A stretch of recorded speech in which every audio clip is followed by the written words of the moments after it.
Hello parents, welcome back. In this video, I want to share with you some of my ideas.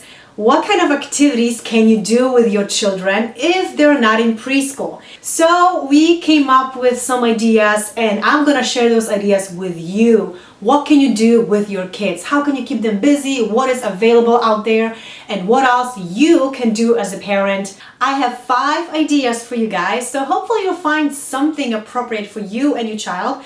And also keep in mind that if you have a newborn, some of those ideas may not be appropriate for small kids. Number 1, actually for smaller kids like babies. Think of mommy and me classes, something that can be appropriate for your child, and look for local businesses around you. Look in the parks.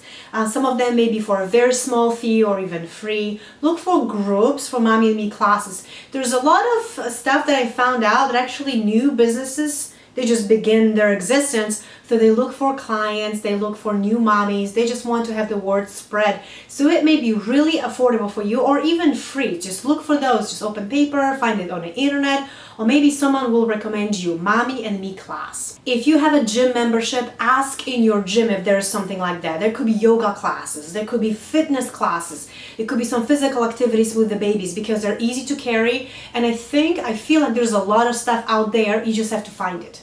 Number 2 on my list are mommy's groups or daddy's groups. Don't get me wrong, mommy's groups include daddy's as well. My husband was in mommy's group and there was a couple of other dads.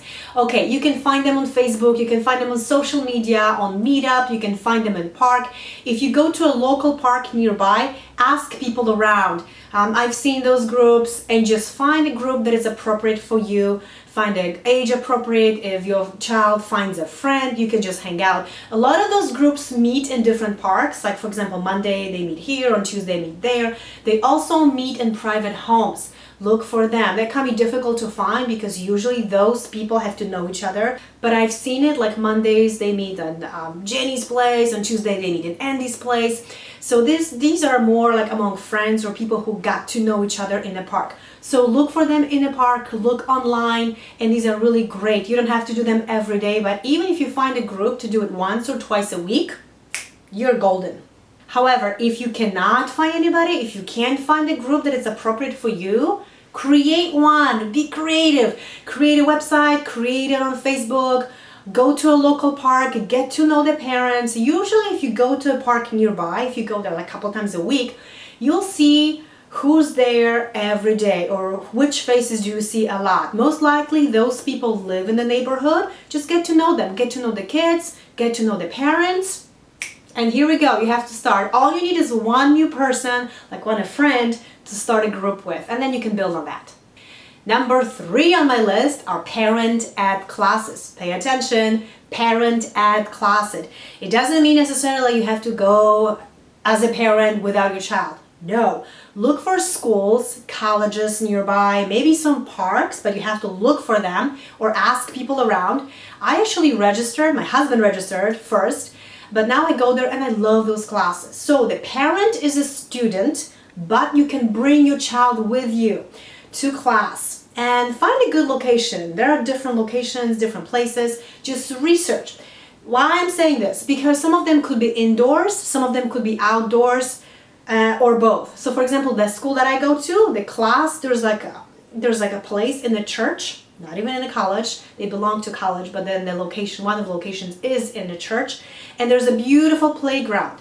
So, bunch of students, parents, about 20 to 30, depending on the class size. It could be as little as 10, but it could be as big as 30 parents. Not everybody shows up every day.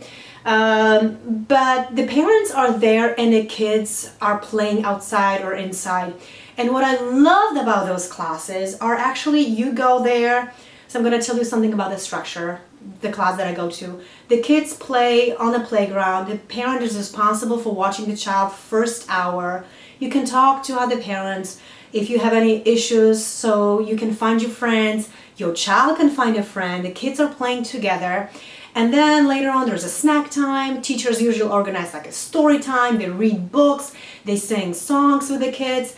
And then the last hour is a discussion. So that's when the parent ed classes kicks in. If you have any issues, you can address with the teacher. If you have any questions that really bugs you as a parent, if you have an issue with your child, you can always privately ask a teacher, and then you have professional advice from people who have tons and tons of experience, so they can direct you they can help you with your parenting styles. But the trick is to find a good place. Find a place with good kids, find a place with good teachers, so you really have to do the research about those schools and those classes, and most likely you just have to go and take yourself out there and actually experience something. But this is a really excellent idea of spending your time with your child. Now you're probably wondering, college must be expensive. Not necessarily. If you go to community college or a city college, or just do the research in your neighborhood where you live, some of the classes could be free. Or if you have to pay a fee, it could be very small registration fee, like $20, $25. And you may have to bring some supply like crafts on occasion. The class that I go to, it is actually free, but then parents are responsible for bringing a snack once a week for some kids. Or crafts. Depends on school, do the research again, but usually these classes are not expensive if it's not a private institution, even if it's a college. Number 4 on my list, if you don't like any of these ideas that I mentioned, get to know the child and make a list of things your child likes doing. Every single child is gonna love to do something. I have 2 kids. They're totally different. My daughter has her own things. My son has his own things. For example, he likes zoo, she likes outdoors, whatever. Just make a list of things your child likes and just go somewhere. For example, if your child likes going to a park, go to a park. It doesn't have to be the same park, but it would be nice if you have a list of activities that you can do with your child and do them at least once or twice a week. So every Monday you can go to a zoo if your child likes zoo, or every Tuesday you can go to a garden that your child likes. That system will allow you to do something with your child that your child likes at least once or twice a week, and your child will be happy and you'll be busy. Number 5, and the last thing on my list, is you. What do you like to do? What would you like to do with your child?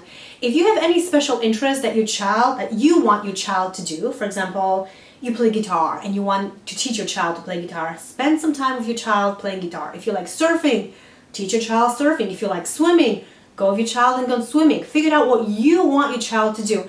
However, this can be tricky because if your child is totally not into it, like for example, I would love my kids to do martial arts, but I have no interest in doing martial arts, and I don't want to force them to do it. Maybe they're just too young. Maybe they have to figure it out later on.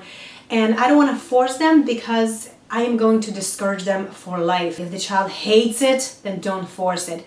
Think of something else that you want to do. Or maybe there's something else that you want to do with your child. Maybe something you like to do together. My last suggestion for you guys, I should probably name it tip number 6. It is creating a schedule. So look at everything that you would like to do with your child. Think of ideas. When you really summarize everything that I mentioned to you, like 5 pointers, make a schedule. Seriously. Pull out a piece of paper and make a schedule. What would you like to do on Monday, Tuesday, Wednesday, Thursday, Friday, or Saturday with your child? If you're gonna sign them up for some sports, for example, in a park, there's actually something that you can fill in your schedule. I can't even think, you probably would not even imagine how busy can you be with your child because you're gonna have a full schedule. If you do that, you are an awesome parent. If you're watching this video, you must be a rocking parent just because you wanna stay with your child. But like I said, schools are great, preschools are great if you're lucky to find a great and safe preschool for your child. If you are the parent who's staying with your child, it doesn't mean that you have to stay home. A lot of people assume, it kind of bugs me when they ask me, so your child is not in preschool? And I say no. So you stay home? And I say, no, I don't stay home. They assume like it's something wrong with you because you don't send your child to preschool. There is absolutely nothing wrong with you. In fact, I think it is actually a blessing when you can spend some time with your child. You're watching them grow. So make the schedule. Hopefully those tips will work for you. Think of something else.